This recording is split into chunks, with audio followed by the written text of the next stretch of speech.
Olá, eu sou o Sérgio Rondino e esse é mais um programa Diálogos no Espaço Democrático, produzido para a Fundação de Estudos e Formação Política do PSD, o Partido Social Democrático. O nosso tema de hoje é a Amazônia e o convidado para conversar conosco é um militar brasileiro que viveu cerca de 10 anos por lá, o general de divisão Antônio Manuel de Barros. Entre diversas funções que ele exerceu como oficial superior e oficial general, ele foi oficial de operações da 17ª Brigada de Infantaria da Selva, em Porto Velho, Roraima, foi comandante do Centro de Instrução de Guerra na Selva, também comandante do 26º Batalhão de Infantaria Paraquedista e chefe do Centro de Coordenação de Operações do Comando Militar da Amazônia. A última função do general Barros na ativa foi durante a crise humanitária venezuelana, em Roraima, como comandante da Força-Tarefa Logística Humanitária e coordenador operacional da chamada Operação Acolhido. É um extenso currículo, como se pode ver, que incluiu também as funções de oficial de gabinete do comandante do Exército e comandante da 1ª Divisão do Exército e guarnição da Vila Militar, no Rio de Janeiro. General Barros, seja muito bem-vindo ao Espaço Democrático. É um prazer estar aqui no Espaço Democrático com vocês, discutindo ideias, falando de Brasil, eu me sinto honrado. Nós agradecemos desde já pela sua participação. Nós teremos, para participar dessa conversa com o general Barros, os seguintes consultores e colaboradores do Espaço Democrático. João Francisco Aprá, que é superintendente aqui do Espaço Democrático, Rubens Figueiredo, que é cientista político, o Luiz Alberto Machado, professor e economista, Túlio Kahn, o sociólogo, e a Ivani Bosco, que é senadora suplente por São Paulo e secretária do Espaço Democrático. General, como eu disse na sua apresentação, o senhor serviu cerca de 10 anos na Amazônia, conhece muito bem, portanto, os problemas de lá. E o principal deles, pelo que eu entendi de algumas entrevistas suas recentes, é a ausência do Estado brasileiro na região. Será que é exagero dizer que o Brasil está de costas para a Amazônia? Bem, meus amigos, eu já começo respondendo, mas eu quero deixar muito claro que eu não estou aqui representando nenhuma instituição, né? Eu fiquei no Exército 43 anos, a quem eu devo tudo, mas eu falo, antes como um oficial general do nosso Exército Caxias, eu falo como um cidadão, um menino que saiu da Zona Leste de São Paulo, filho de motorista de ônibus, eu tenho muito orgulho, sempre falei isso, né? E tive a oportunidade de entrar no Exército, ser muito feliz. Eu falo como um cidadão da Zona Leste, corintiano, que teve a oportunidade... Aí temos divergências. Já vamos começar, mas como é espaço democrático, eu acho que está bem. Bem, ele que teve a oportunidade de conhecer e fazer vários comparativos. Olha, você estava tocando nesse ponto, não há dúvida. Nós temos várias discussões sobre vários aspectos da Amazônia, mas aí eu falo o Brasil no seu sentido mais amplo.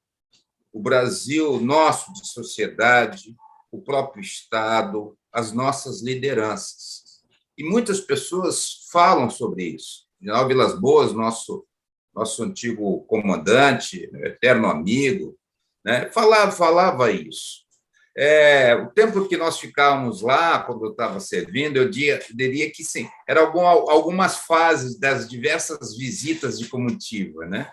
As pessoas chegavam, se emocionavam muito de conhecer aquela realidade, claro, qualquer brasileiro, qualquer pessoa, faziam promessas, retornavam às suas origens e esqueciam. E nós brincávamos assim sobre isso, mas, na verdade, por detrás disso tem exatamente esse aspecto. Quem deve cuidar da Amazônia brasileira somos nós, brasileiros. Quem deve zelar pela Amazônia somos nós. E aí não é só o Estado também, nós colocamos toda a responsabilidade no Estado. Aliás, nós temos leis muito boas de preservação, de desenvolvimento. O problema é funcionar. Então, se nós pegarmos os jovens nossos aqui, ele tem uma ideia completamente distorcida da Amazônia. Aquele projeto Rondon, que permite aos universitários, aquilo é uma excelente oportunidade de nós brasileiros, enquanto sociedade, temos uma atuação firme. E, claro, que o Estado, numa região tão difícil, uma região tão promissora, uma região tão estratégica, ele tem que entrar de cabeça. E eu acho, como brasileiro, que nós não estamos fazendo nosso dever de casa. Uhum. General, a primeira pergunta vem do João Francisco Aprá. Vamos ouvi-la. Olá, General Barros.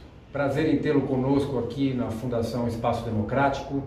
Gostaria de saber a sua opinião sobre a Amazônia, uma fauna e flora tão diversificada, com riquezas e recursos naturais, tem despertado há muito a cobiça internacional. Muitos até arriscam em dizer que ela é patrimônio da humanidade. O senhor acredita que a internacionalização da Amazônia possa vir a se tornar uma realidade? A soberania nacional nessa questão está em risco? Muito obrigado pela pergunta. Esse questionamento, acho que vem muito tendo em vista, inclusive, esse conflito que nós temos na Ucrânia, né? Há um paralelo sobre isso aí. A Amazônia, sem dúvida nenhuma, é um patrimônio, mas antes de ser um patrimônio internacional, é um patrimônio nosso. E quem cuida dos nossos interesses somos nós. Há um velho jargão que diz que entre Estados não há amizade, há interesses. Então, há perigo, sim, de nós não exercermos a nossa soberania? Eu acho que sim, não só na Amazônia, como em todo o território. E há pressão de todos os níveis, começando pela própria pressão econômica. E aí voltamos ao questionamento anterior, em que nós devemos fazer o nosso dever de casa.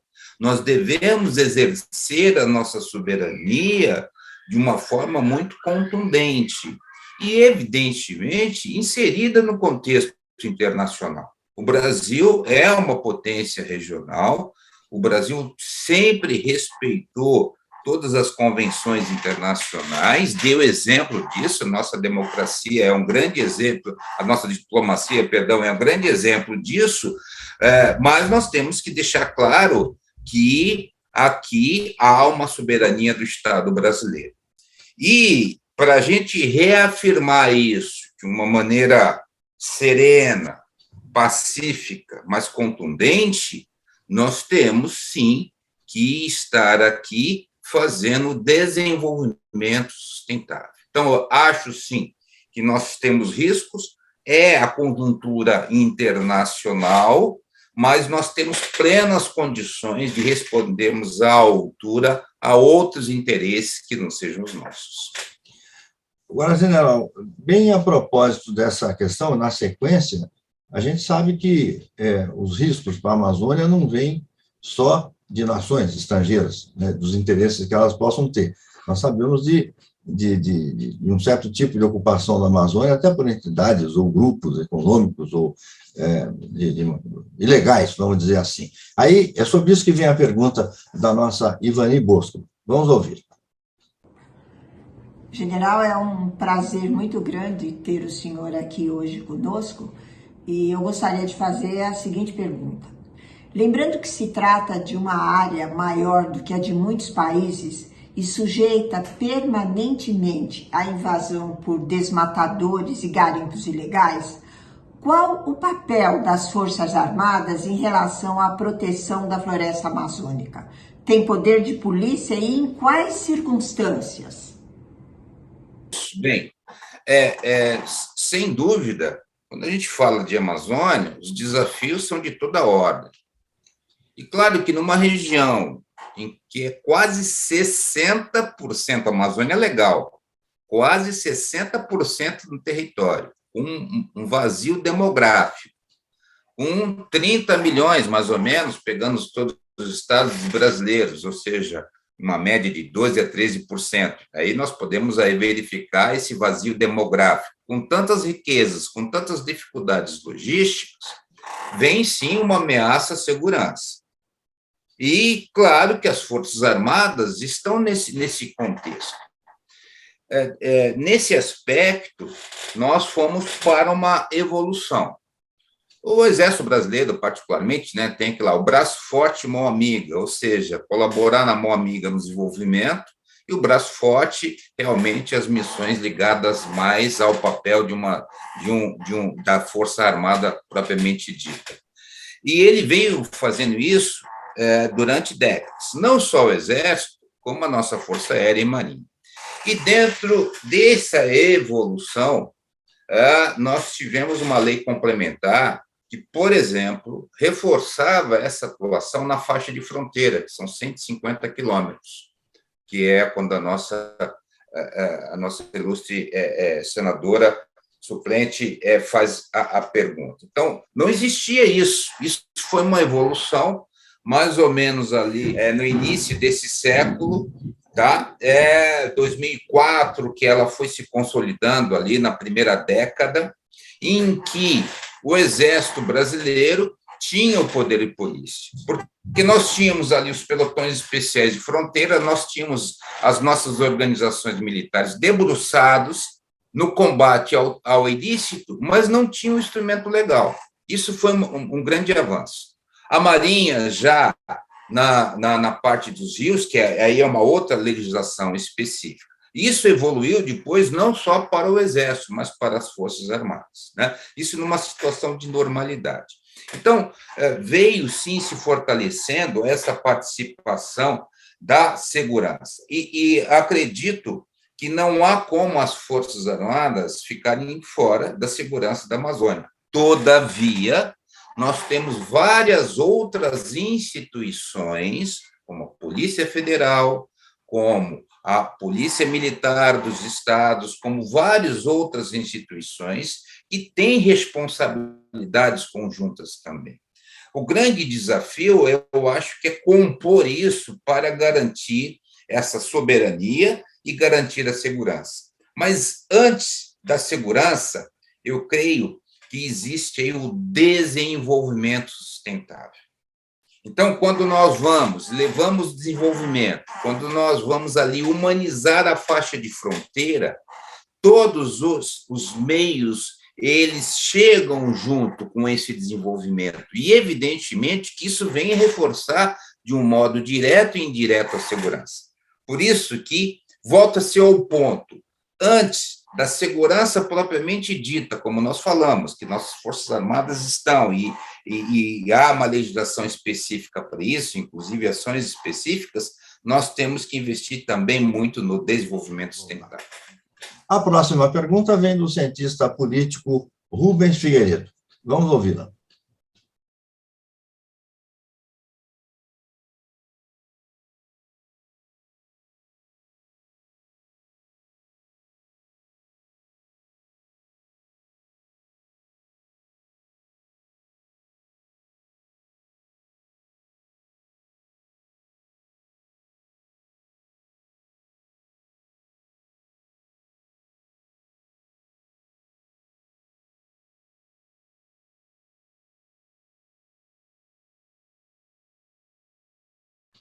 Bom, é crucial essa pergunta, né? Eu acho que o radicalismo, em qualquer tema, quando se fala de Brasil, mas especificamente de Amazônia, ele não cabe, porque nós não somos assim. A formação da nossa nacionalidade, nós como brasileiros, nós não somos assim, né? Então, não tem o sim e o não.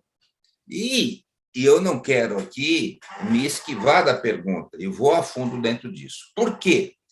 O que eu vi, quer dizer, não foi fruto de estudo somente, o que eu constatei, há diversos tipos de ONG na Amazônia. Há ONGs realmente que honram a sua destinação, que são extremamente sérias, que estão preocupadas com o bem comum, que preservam a soberania, que olham para o caboclo, que olham para o índio. Mas há ONGs que, sinceramente, não honram a destinação a que se propõe e têm outros interesses. E aí volta mais uma vez ao Estado. Quem é que tem que fiscalizar? É o Estado brasileiro. Então, não se pode ter aí disponibilidade de recursos sem fiscalização.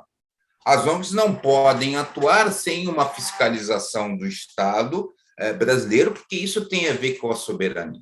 Então, eu acredito que as ONGs, sim, são necessárias, devem ser, sim, controladas pelo Estado, e eu, particularmente, eu vi aquela ONG, que é o que a gente imagina que deve ser uma ONG, comprometida eticamente com os valores e com todos os princípios da nossa sociedade e Estado, e vi ONGs que, sinceramente, com projetos, desculpe o termo, sem pé e sem cabeça, e recebendo milhares de reais do nosso contribuinte. A questão seguinte, general, é sobre o garimpo. E a pergunta é feita pelo sociólogo Túlio Campos. Vamos ver.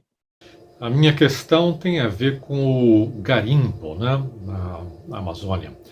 Nós vimos aí recentemente umas fotos das balsas no Rio Madeira, e parece que não muito longe, né, da sede do IBAMA, da Polícia Federal. Essas balsas estavam assim, cada vez mais próximas da cidade, parece que 120 quilômetros de Manaus, né? Então o garimpo é uma coisa, o garimpo ilegal, né, que existe há muitas décadas, mas parece que ele vem aumentando nos últimos anos. Parece que teve aumento aí no preço do ouro, uma série de situações, entre elas uma diminuição da fiscalização, tanto do IBAMA como pela Polícia Federal, que estaria então estimulando, de certa maneira, essa atividade ilegal. Então, e a gente sabe que isso tem repercussões, né? Eles usam o mercúrio que polui os rios, tem invasão de terra indígena, você tem até guerrilheiros colombianos invadindo a fronteira do Brasil para se aproveitar dessa exploração ilegal do ouro. Então, eu queria saber como é que o senhor vê essa questão do garimpo ilegal. Obrigado.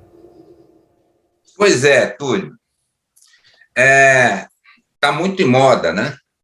E, na verdade, o garimpo é um dos aspectos da exploração mineral da Amazônia, como outras explorações.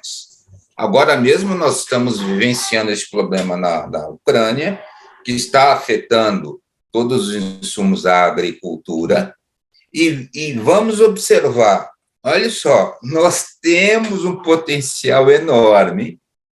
No caso agora da Ucrânia, um exemplo bem concreto, em que nós podemos explorar o potássio e outros minerais fundamentais para a nossa agricultura, mas por um erro estratégico de todos nós, da sociedade, dos governos e etc., das lideranças nossas, nós ficamos à mercê do mercado externo.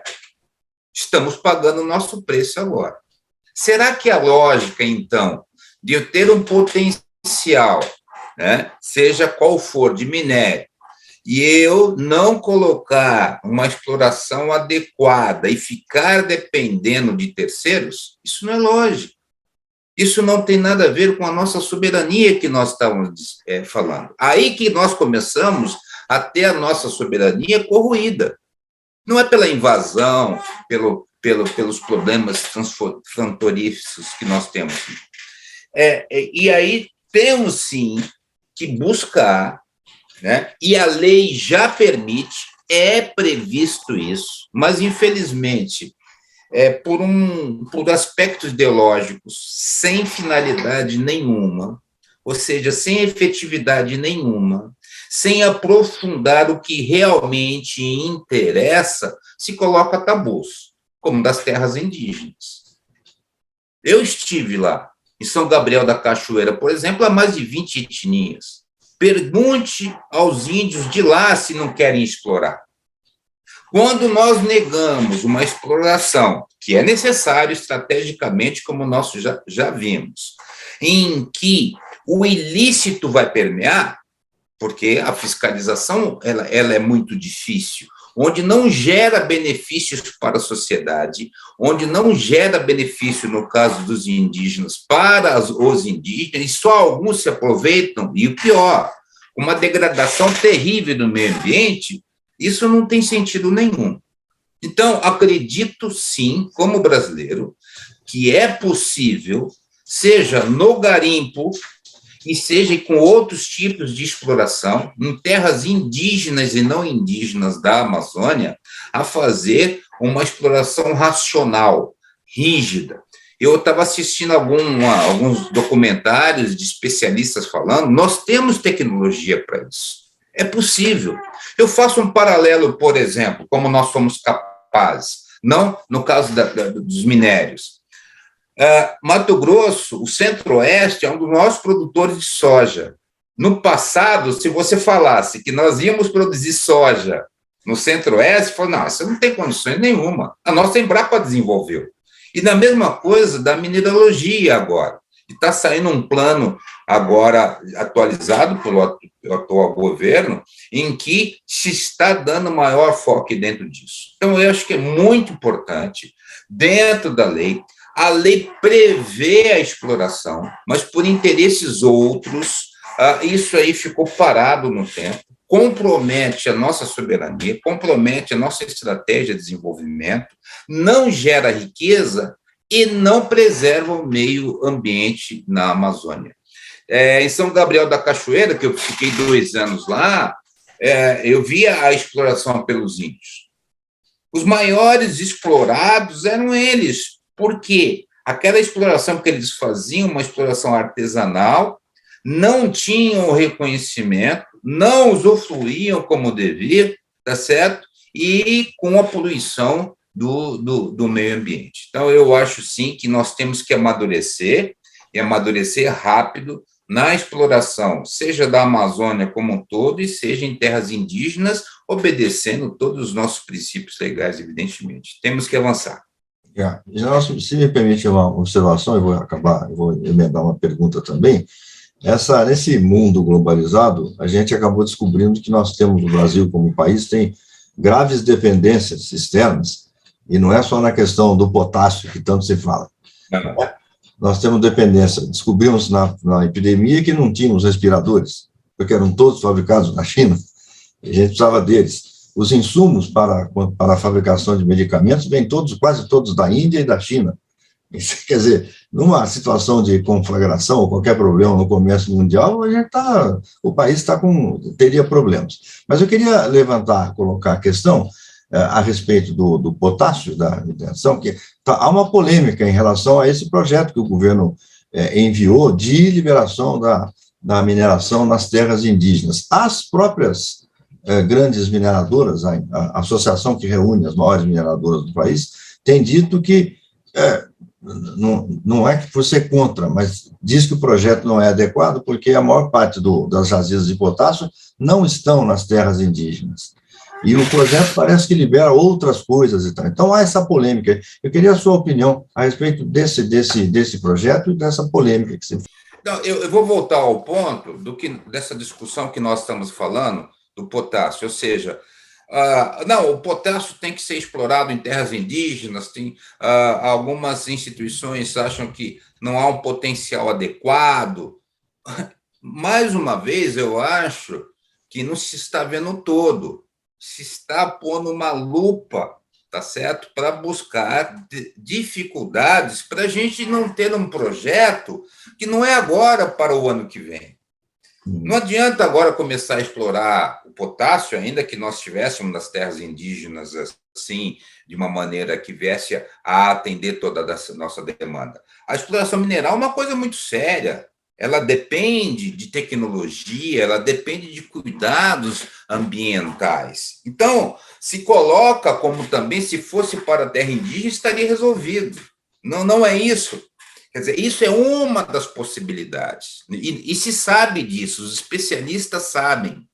Mas daí já se começa a vedar que não há interesse. Ora, eu tenho que olhar para o futuro. Como que agora, eu aproveitando essa comoção, que há uma comoção nossa, porque acho que nós despertamos por essa vulnerabilidade Nossa, e aí a gente está falando de soberania, isso é soberania. A gente tem ideia de soberania, de armas, de invasão, de falta de proteção da integridade territorial. Não, a soberania ela pode ser corrida de diversas maneiras dentro disso, inclusive negando a educação, negando tecnologia, negando que o país explore os seus próprios recursos. Temos que pensar dentro desse aspecto mais amplo. Então, se nós estamos nesse boom de pensar, de repensar, por que nós, então, não vamos para um leque de oportunidades abertos? E não estamos falando, e eu não acredito, e aí depende dos especialistas, que a solução está nas terras indígenas. Não se trata disso. Não é isso. Mas por que? Aí eu faço a pergunta, por que negar, então, também nas terras indígenas, junto com outras exploração de minerais? Aí que eu acho que há outros interesses, já que, como ficou muito claro que precisamos, vou falar no caso do potássio, não, aí não há como negar isso, mas daí já se coloca outro tipo de entrada.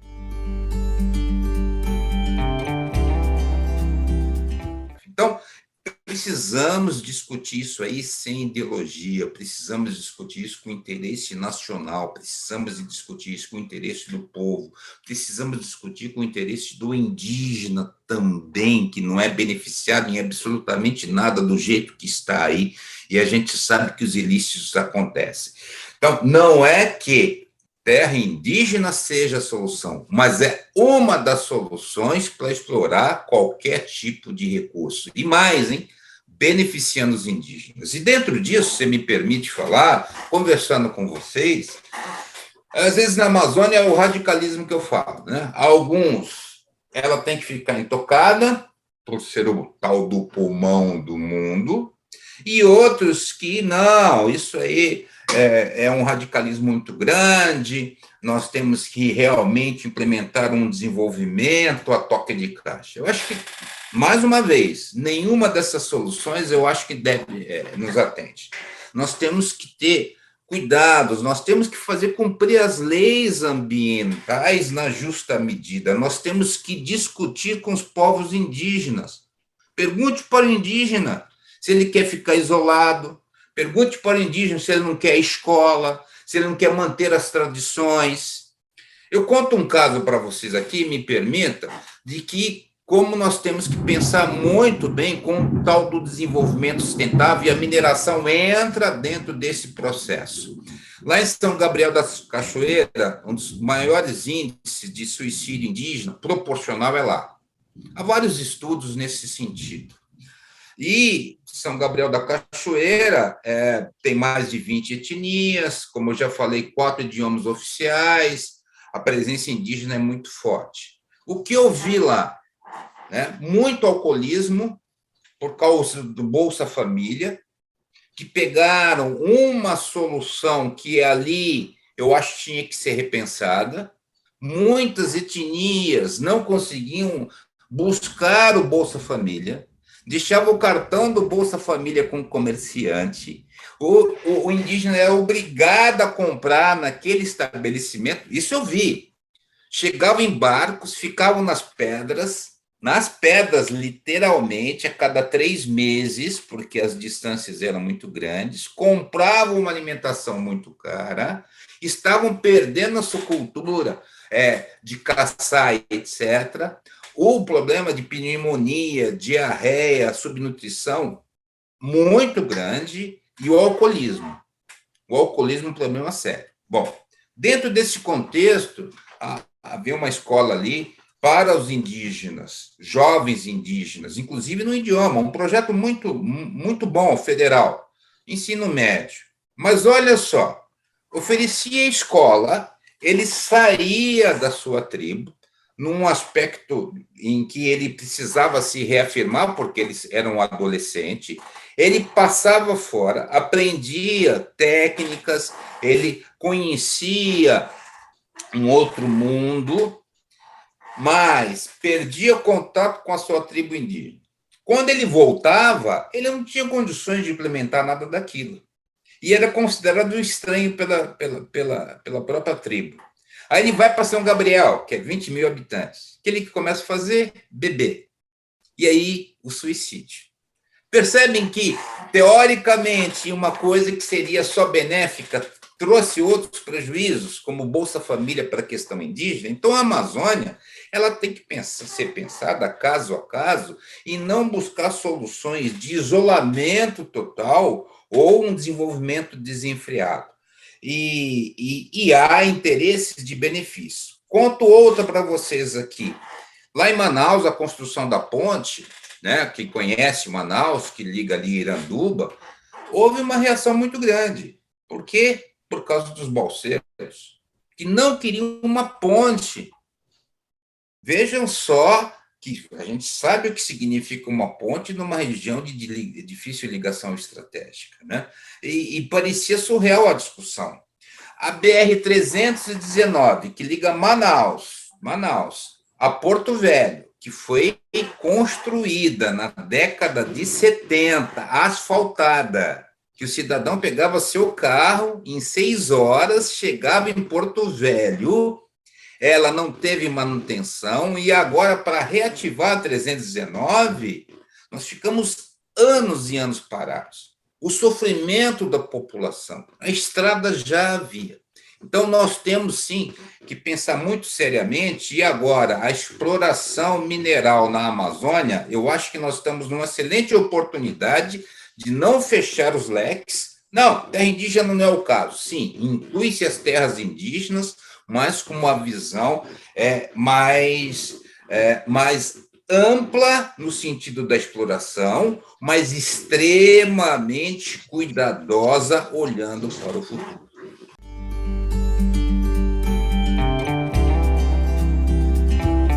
A tal indústria madeireira, aquela que derruba a floresta para exportar madeiras nobres para os móveis dos ricos na Europa, em Londres e tal. Como é que o senhor vê essa questão? A fiscalização é praticamente inviável, porque a legislação é tão complexa que como é que você vai saber o que é legal, o que não é legal? Qual seria a solução para esse problema? Porque o desmatamento aí é grande, né? Primeiro, né? Há uma exploração midiática de tudo isso. Tudo que é Amazônia é potencializado. Né? É difícil você saber aonde está a verdade realmente dos números, porque os números se jogam de acordo com o interesse, seja de nós, brasileiros mesmos, né, internamente, seja externamente, para boicotar, né, o desenvolvimento do Brasil, para boicotar os produtos brasileiros. Agora, eu, particularmente, eu não acredito que só a fiscalização dê resultado. Você tem que fazer alguma coisa inteligente, porque senão nós vamos ter que colocar, tá, o exército brasileiro todinho na Amazônia e ainda não vai resolver. Então, nós temos que criar mecanismos de incentivos para a própria sociedade, para os empresários se beneficiarem e eles mesmos fiscalizarem. Assim que funciona. Então, nós sabemos, por exemplo, da exploração mineral, vou voltar, né, agora a Vale do Rio Doce. Veja o exemplo que não queriam privatizar, a gente lembra, né, de toda essa história, etc. Veja o modelo que é dentro disso. Porque não há interesse para a empresa de burlar a lei, ela vai perder muito mais de burlar a lei, vai perder no capital, vai perder nas ações, vai perder. Então, eu acredito que temos que pôr mecanismos inteligentes de exploração com a participação da sociedade, com a fiscalização do Estado, mas uma fiscalização inteligente. É o caso da madeira. Você sobrevoa a Amazônia, como eu tive a oportunidade, é impressionante a exploração ilegal da madeira. Do meio do nada, você vê uma clareira. Do nada. Você fala, mas como é que ele conseguiu chegar aqui? Sim, e normalmente aquela pessoa que está fazendo isso aí são pessoas locais, pessoas necessitadas, pobres, que têm que ter seu ganha-pão, que não tem educação, que não tem outra opção de fazer. Eu não estou justificando, eu estou dizendo por que se leva aquilo. É claro que não são pessoas de fora, são pessoas de lá que são usadas por terceiros. Então, uma lei, muitas vezes, extremamente complexa, porque nessa de fiscalizar, se torna impraticável e que joga a ilegalidade do processo. Então, quanto a isso, eu estou falando da madeira, e é verdade, eu acredito que temos que pôr mecanismos inteligentes para funcionar o processo, para que se tenha uma autorregulamentação e uma autofiscalização, e o Estado complementando, não o Estado sendo a base de tudo, porque, sinceramente, nós vimos a dificuldade que nós temos sobre isso aí. Região enorme, né? General, a próxima pergunta vem do economista e professor Luiz Alberto Machado. Vamos vê-la. General, entre os vários problemas enfrentados pelo ex-ministro Ricardo Salles, em sua gestão à frente do Ministério do Meio Ambiente, encontra-se, a meu juízo, o da comunicação.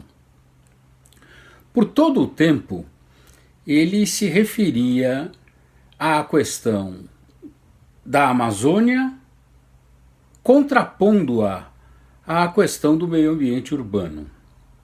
Algo como ou a Amazônia ou o meio ambiente urbano.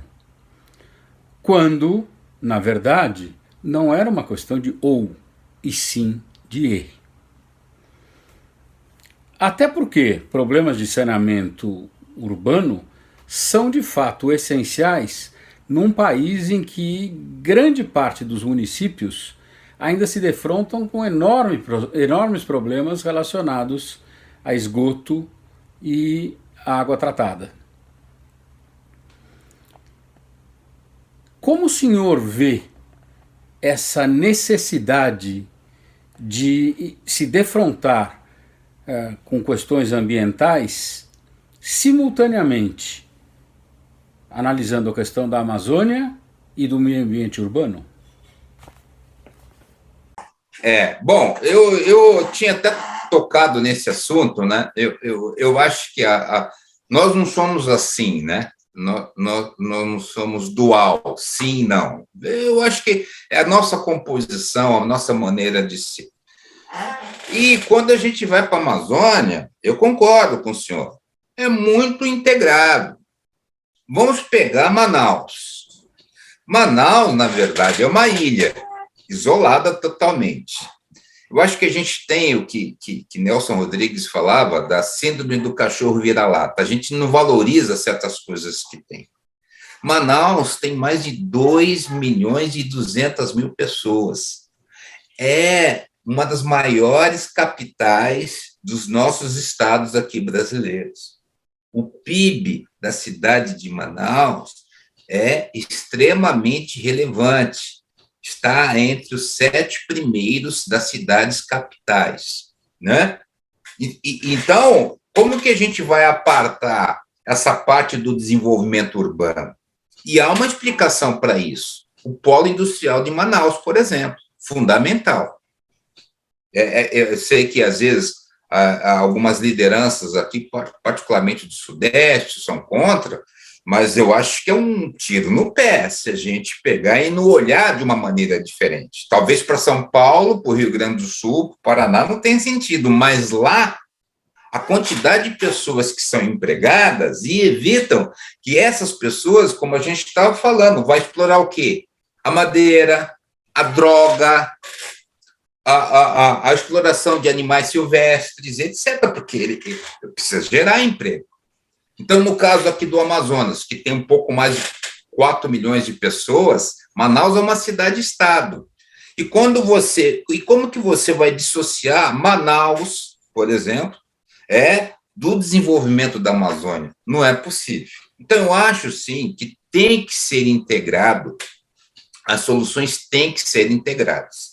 Se a gente desce, por exemplo, ali para o Acre, né, Rio Branco, é uma outra dinâmica. Uma capital menor, um estado aí que chega a quase 1 milhão de habitantes, que tem uma possibilidade dessa saída do Pacífico aí com Rondônia. Quando a gente olha Rondônia, por exemplo, várias cidades lembram muito o sul, né? Tem muito gaúcho, tem muito paranaense ali, etc., que foi a marcha do sul ali para o centro-oeste e para a Amazônia. Aquelas cidades estão integradas na exploração da agricultura e com o meio ambiente. Quando você vai para o Pará, que há um problema assim, de desmatamento seríssimo, seríssimo, há um problema de grilhagem de terras também seríssimo, e, aliás, tem que regularizar a terra na Amazônia para você poder desenvolver. Não há como você falar de desenvolvimento sustentável se você não regularizar a questão fundiária na Amazônia, e aquilo lá é terrível no sentido dessa legalidade.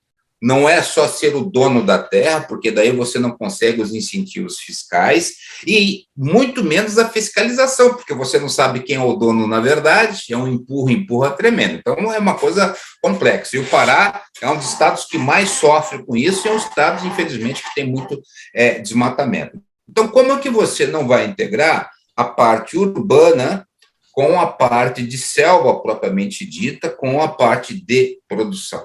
Não, as soluções têm que ser muito, muito integradas.